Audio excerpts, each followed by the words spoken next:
Hi, I'm McKinley. I'm Maddie. I'm Landry. And I'm Abigail Presto, and today I'm going to be doing an informative speech on why mummies were mummified in ancient Egyptian times. So first, I'm going to talk about the process of mummification, and that starts with the announcement of the death. And before they were actually embalmed and all their organs and stuff were taken out, they would be blessed by a priest because this was a very sacred and important thing during this time for them. Most people that were mummified were higher up and like wealthy or like pharaohs and nobles. So that explains like King Tut and why nobody's buried by him, because he's very important in their culture. And before we talk about how it worked, we have to understand why they did it. So they believed that the soul needed a physical good preservation, and they used things like linen and resin to preserve the body in order for it to stay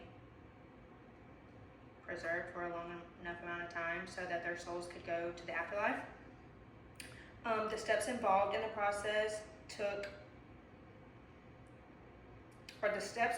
process were also very important. The mummification itself took about 70 days. During the mummification process, one of the important parts was them using the salt to dry out the body. And that is after the embalming of the body, the removal of the brain, and the removal of the internal organs is the drying out process.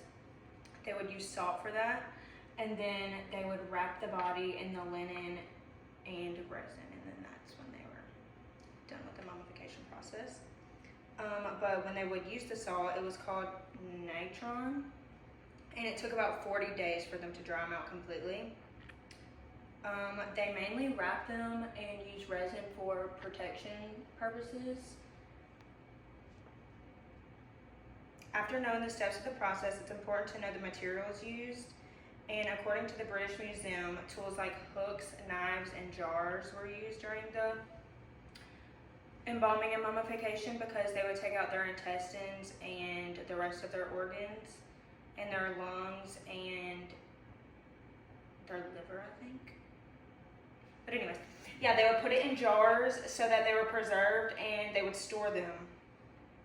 The canopic jars were used to hold the stomach, liver, lungs, and intestines. These jars were guarded actually by 4 men. I don't know how to pronounce their names, but they were guarded because they were very important.